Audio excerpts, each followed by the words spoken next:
నీ నోట నా మాటలు ఉంచి నా చేతి నీడలో నిన్ను కప్పి ఉన్నాను. యెషయా 51:16. దేవుడు తల్లి గర్భం రూపింపబడక ముందే నిన్ను ఎరిగి ఉన్నాడు. ఆయన నిన్ను ఎన్నుకున్నాడు. జగత్పునాది వేయబడక ముందే నిన్ను ఏర్పాటు చేసుకున్నాడు. జీవము గల దేవుడు తన మాటలు నీలో ఉంచి నిన్ను అభిషేకించి నిన్ను వాడుకోవాలని నీ పట్ల గొప్ప ప్రణాళికను కలిగి ఉన్నాడు. ఎందరో కృషించిపోతున్నారు.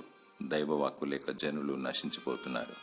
నశించిన దాన్ని వెతికి రక్షించుటకు 2000 సంవత్సరాల క్రితం మనుష్య కుమారుడి లోకానికి వచ్చాడు. మరలా ప్రభు అయిన యేసుక్రీస్తు మధ్యాకాశానికి నీ కొరకే రాని ఉన్నాడు.